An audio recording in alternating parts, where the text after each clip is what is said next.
Once again, if you listen to what they're saying, and this article tells you a lot, you can deduce what is to come just by pure logic and information.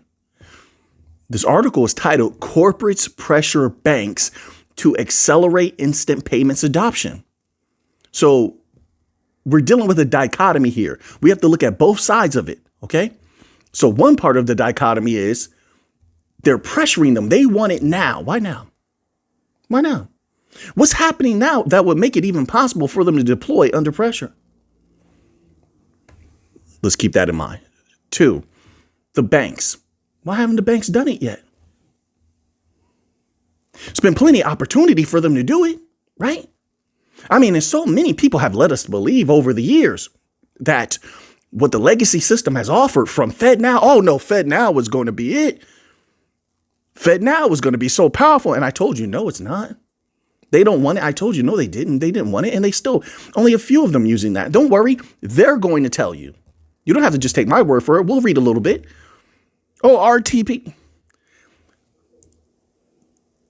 The participants, longtime participants in the legacy system see the flaws in it, and they've been held back by it. Now they have the opportunity to be unleashed. They don't want to miss that.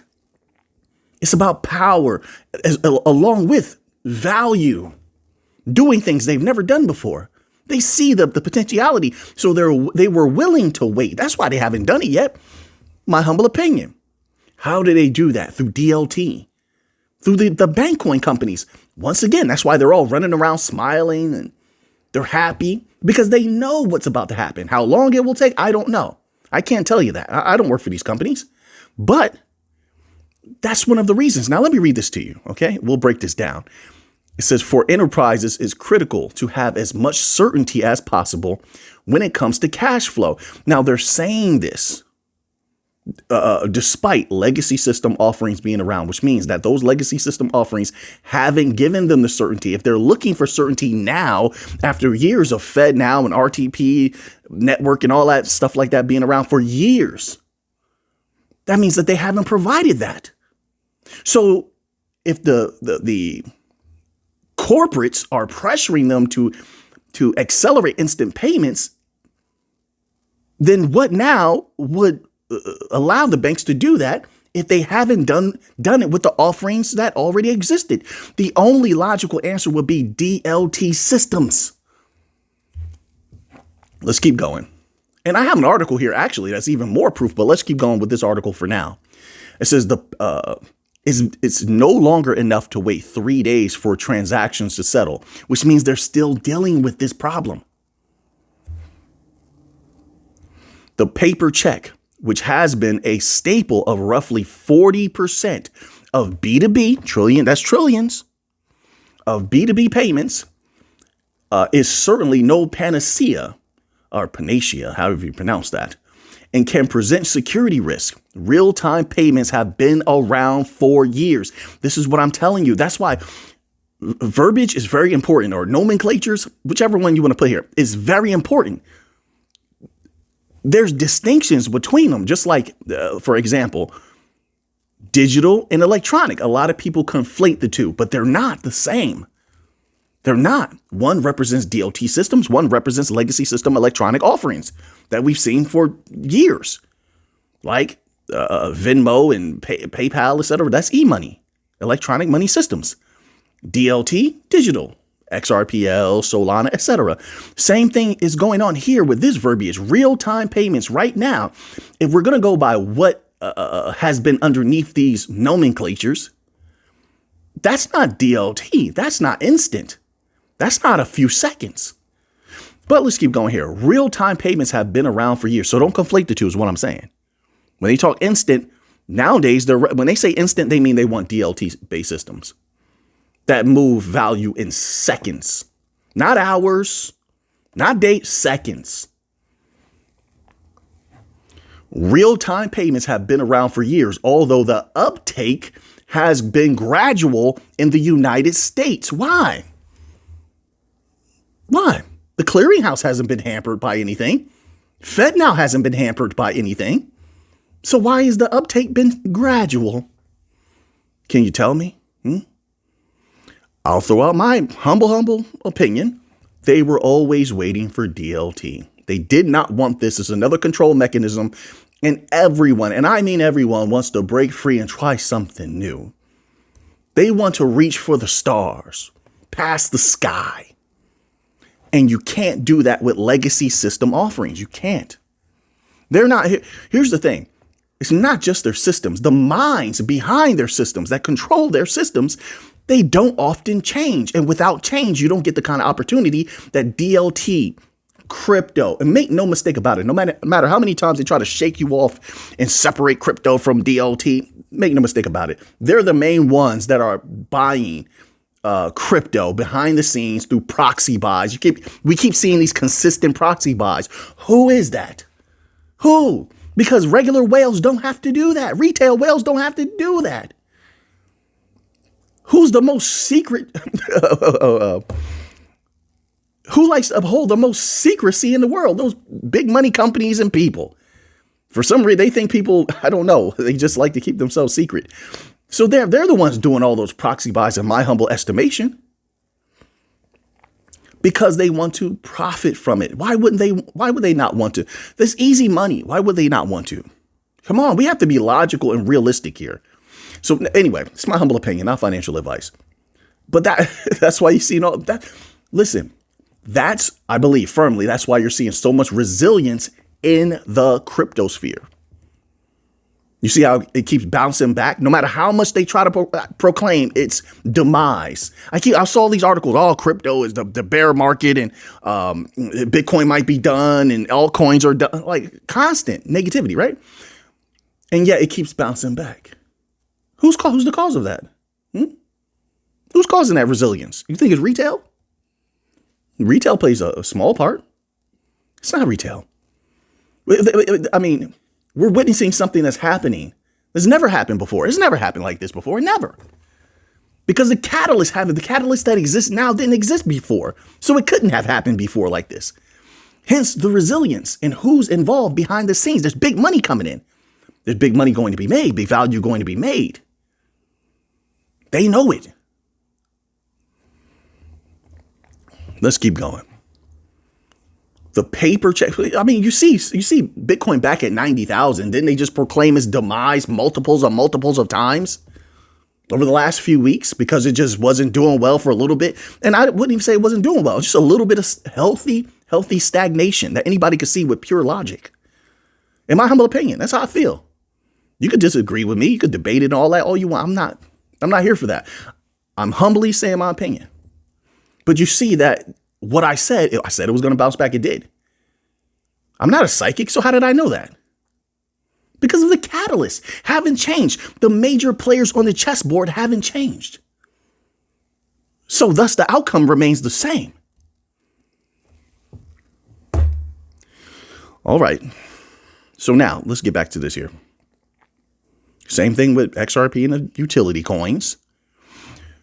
Real-time payments have been around for years, although the uptake has been gradual in the United States. The clearinghouse debuted its RTP network in 2017. So what's the problem? Can you tell me? Why hasn't that just dominated and taken over? Wait, you might say, oh, what about FedNow? Then they address that. The FedNow service, the real-time, right? Okay, so good. Even though it got buried, although I covered it and that video is still up, unless they took it down or something, it should be still up, where I showed they had fees of all kinds hidden in there. It's nothing like us. Monthly fees, yearly fees, all types of different. I showed the screenshot. It was from their website. That got buried. Nobody wants that. They want systems like the XRPL, where there's very little. I mean, the transaction fees are nothing. It allows them true global reach, near instant settlement, a few seconds. They have advanced mechanisms they haven't even deployed. The companies, the nations, the people want XRPL, Solana, Chainlink, Stellar. They want it.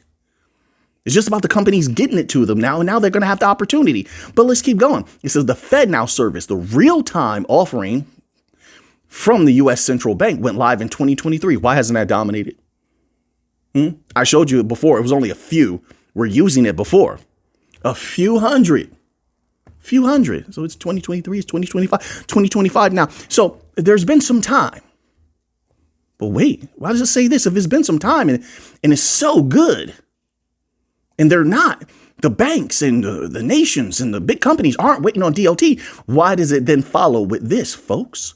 It says, although we're far from critical mass, several hundred banks have signed on to each of those rules. Several hundred. Wait a minute. Swift has, I believe, is it over 11,000, 14,000 banks? That alone, with them alone? How many banks are there globally? But wait, let's not even think globally. Let's just stick with the US because that's what we're addressing here, right? Correct? Why only several hundred? That's terrible if that's the case. What are all the, but let's put that to the side. The essence we need to extract from this is the question of why? Why aren't they all getting on board? The banks need instant settlement now. So what are they waiting on? How are they going to appease, satisfy this, the corporate pressure? The corporates want instant payments. I think I misspoke before. Did I say the banks want instant payments? They do as well. But this title here says corporate pressure. Right. Also, let's go back to the first part of that dichotomy. Why are the corporates pressuring them? What do they need it now? Oh, they don't want to get left behind. Right. Because everyone else is going to be moved. Folks, listen, I could be wrong. I don't believe I am at all. You see what gold is doing? Right. We talked about that a long time ago, didn't we? You see what Bitcoin is doing? We talked about that, right? Didn't we? Listen, folks, I don't believe I'm wrong on this. I'm not saying I'm always correct, but I'm telling you right now, I've been looking into this. There's going to be an explosion in value made. And I think there's going to be the apparent and the not so apparent. There's going to be the value that's made superficially, facilely, or facile, in a facile way. Then there's the value that those who are in deep, those who are running nodes, those who are utilizing they're putting the utility to work, those who are in the system and they customize it to benefit them, those who are going to be running the staking and the delegating aspects and the lending. And that's a completely different type of value. So if we're looking at the superficial, that's people that are just trading the crypto. Then there's the people that are going to get double because they're trading the crypto and they're utilizing the mechanisms of the systems to some degree. That makes sense. My apologies if I'm not so eloquent, but I think you're getting the message. That's what they're looking at right now. A massive explosion in value. These prices that people are talking about, I think, not financial advice, not a financial advisor. Let me say that. I believe that people are grossly underestimating, especially the altcoins. Let me say that, the altcoins. And I say that I'm looking at what's happening. And, way back when, I remember when gold, I'm going to use this as an example, when gold was very low. And I was saying, hey, there's these catalysts and they look undeniable, And this is at a time where people were pronouncing gold dead. Gold was bad. And I was saying, no, I don't think so. Look at these catalysts. Look who's buying it. Look at the rarity of it. Look at how it's being pushed. And I think it's going to surge. And now look at gold. Gold passed 3,500. People couldn't even imagine that back then. They couldn't imagine that back then. I say that to bring my thoughts here. I believe I've been seeing the same thing building up with the altcoins, with the bank coins. The top bank coins across the board are very, very, very bullish in my humble opinion. Just I only speak for myself. You do what you want to do. I see the same thing happening. I don't see how these prices don't absolutely explode and shock. I think they're going to shock a lot of people. They're going to pretend like they're not shocked. They're going to shock a lot of people. Just like, XRP going from 50 cents, 60 cents to $2. People said it would never happen. I don't think they've seen anything yet. I firmly believe that. I can't tell you something. I can only tell you what's on my mind right now. Okay. So now let's go here. Let's go here. Then you have things like this things like this are getting people bullish. And this is why I believe they're going to be shocked, because whatever happens with this, even though there could be some pops in price over time, it takes ETFs some time to kick in, as we saw. You can research that if you want to. Typically, it takes time for the ETF effect to kick in. But even if there is a pop in price, people will be happy with it. But once again, they haven't seen anything yet. This article is titled Ripple's XRP ETF Approval Poised to Catapult XRP Bulls to Never Before Seen Levels. I think there's going to be I believe there's going to be a lot of unseen levels, a lot of discovery, a lot of XRP. It's not just XRP. Those top utility coin, I feel it. A lot of them are going to go to places people are not going to expect. But yeah, it says, as prominent market figures have observed, the rise in institutional demand for Ripple's XRP, the fourth most valuable cryptocurrency by market cap, could catalyze a much needed XRP price rally. I believe XRP is going to do well. I think a lot of these top utility coins will have ETFs. They're going to play. These people want to squeeze that money out of these things. They're going to pump them as well, I believe. Just my humble opinion. But interbank payments. Keep your eye on the banks. That's my humble opinion. I'm here for that bank money. Keep your eye on those banks. One, that's major. B2B. I sprinkle payroll in there. I'm telling you, that payroll, that offline QR code payment capability, that's in there as well. When they start talking about if they ever come out talking about the advanced mechanisms they said they were going to deploy, start watching out. That means I feel like if they say something about that, that'll be around the time they're ready to announce a major deal, a major partnership. There's no other reason to do such. It's like, okay, we have these advanced mechanisms we're deploying. And then once they announce, this certain partnership later on, that justifies why they were able to achieve that partnership. And it's going to draw in other companies, banks, etc. That's major. RWA, once again, real world asset tokenization, myriad articles they've been putting out these last few days. Those are major catalysts.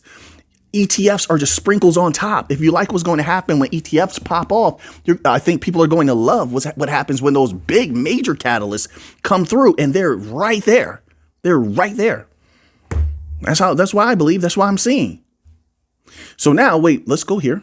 All right, let's go to Bitcoin, because now that I like it if the major catalysts remain. I like it when one speaks positively, whether the markets look good in the temporary or not, because the major catalysts are there. And long term, these things are going to have resilience because, I think most of the major money knows the catalysts remain the same, and they're going to hang in there. They're going to buy the dips. They're the major dip buyers now.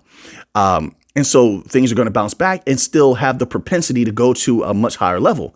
Now, so I like it better that way. If you stand on the mountain of, hey, it's going to go here, then stand there. That's how I feel. I like consistency. I like continuity. This article is titled, Arthur Hayes predicts Bitcoin will hit $110,000 to $200,000 when U.S. Treasury buybacks kick in. I don't think it needs that. To be honest, all due respect, I don't think it needs that to go there. Look at what it's doing already without it. But let's read this little tidbit here. It says, Arthur Hayes, co-founder of BitMEX, believes upcoming U.S. Treasury bond buybacks could inject major liquidity into markets and send Bitcoin to $110,000 or even as high as $200,000. I think both of those at the right time will be easy. But we know the major catalyst, one of those has to come in for it to reach 200K. I'll say that at least. 110,000, I don't think is going to be that difficult at all. Any of the catalysts could be minor catalysts could jump in and it could actuate, and it will go there. But 200K, I think you're going to need a major catalyst for that one, of which there are many for Bitcoin. Bitcoin right now, Bitcoin is super bullish. And no, I don't believe it's going to be that way forever. I'm not permanent on anything. I'm not. Change is the only constant. That's where my mind is always. Change is the only constant. So could change, could a certain length of time of change or a amount of change be positive? Yes. But eventually that must wane. The pendulum must go the other way eventually. So there's that. In an April 23rd Substack article, Hayes pointed to the Treasury's plan to issue new debt to repurchase older, less liquid bonds, commonly called off-the-run treasuries. These bonds don't trade as frequently, so buying them back could help smooth out the bond market while offering arbitrage opportunities for institutional investors. Hayes points out that that Treasury Secretary Scott Bessent will probably rely more on bond issuance and buybacks to maintain market stability, given the widening U.S. deficits and declining tax revenue. Well, we'll see about that. That aspect right there, declining tax revenue. We shall see about all of that. There's a lot going on. We'll keep our eye on that. I'll just say that, okay? Now, wait. Gold. I have a little bit of time. Let's get to this gold. I want to touch on gold. The king of all assets. I don't care what anyone says. I've been saying it for a long time, even back when they said, when everyone was telling me gold was not good and gold was bad. And I said, I think gold's going to go here. Look where it's at now, right? Gold is no longer $1,500. Is it? No. $1,600. No. Look how far it's come. Gold hits $3,500 as dollar trust erodes. So they like to put that in there, but that's a small reason why. Globally, this is not. See, I don't like these partial takes. So is that true? Yes, but all trust has eroded in all fiat currencies globally. All of these economies are having problems of a variety of various degrees. You see what's happening in Japan? I was just talking about Japan. Then you saw what happened in Japan? If that news was accurate in the last week, I was talking about that 2 weeks ago, right? I was saying how Japan has certain problems, but it's not just Japan. I said that also then. Japan, China, UK, United States. They're all having various problems with their systems. Hence, could it be sabotage? Yes. Could it be sabotage or could it just be pure incompetence? They just run it into the ground? Sure. I think there's a lot of that there. But nevertheless, the result is the same. That's one reason why they're rushing to implement the new system. They're looking for the new system to benefit the nations and companies, banks, more than anyone. I'm telling you, I feel that. Look at it. Why are they rushing with all of this? Regulations are positive, leaning in favor of this technology now out of nowhere. They squeezed the legacy system sponge dry. Okay? Now they need a new sponge. They need a new water, a new liquid. That only comes from DLT. DLT is the new sponge. But anyway, so everyone's retreating to gold. They're protecting their value in gold. Now, also, I will say this, okay? Things move quickly. I know that since this time, let's see, believe a little bit of liquidity, remember I told you to watch this, has come out of gold while Bitcoin was going up. Let's check one off. Here's one instance where we're observing this. I told people to watch for this, okay? So now, if I'm correct, and that liquidity that came out of gold, of course, by the time I release this video, I don't know what's going to be happening. Things change quickly, right? But at the time of this video, a little liquidity came out of gold, went into Bitcoin, and Bitcoin's price went up. Now, if some starts to come out of Bitcoin and go into gold, check one off for one observance of that phenomena, right? That type of flow of value is, how could I say it? It's a good indicator that most people are not going to see. So let's say in the future time, someone like myself, I look at some liquidity flowing out of gold. I might begin after watching, 4, 5, 6, 7 times that happen. There's already been that many for me. I've been watching this kind of activity for a long time, but I may say to myself, I think Bitcoin price may go up. I start looking for catalysts like, wait a minute. Is the energy in crypto starting to change where they may take some liquidity out of gold and go back into Bitcoin. And I might be able to make a move. Bitcoin's price is down. I make that move or something. Let's say if I wasn't a person holding Bitcoin, of course. If I wasn't one of those, I could make a move, get into Bitcoin. And then when that price starts rising, I made a little bit. Now I sell when I want, right? But I've made some just by watching that flow, right? Same thing goes the opposite way with gold. That makes sense. So that's why I'm watching that. And that happened. That occurred, right? I believe I had an article about that, actually. Not about that, but it was showing. Oh, I don't think I have it here. My apologies, folks. All right. Well, I'm going to leave that there. Gold is looking great. And I had a gold article, everyone, with another major company. All right. And maybe I'll cover this another time. But look at what a major bank is making another prediction for gold that is astronomical. I'll leave it at that. Right. Remember, I was saying, I think gold could go a little higher. I don't know how high, but I think it can go a little higher than where it's at right now. Catalysts are there. So now that you have that information, what are you going to do with it? I know what I'm going to do with it. So until next time, everybody, let's get to the money.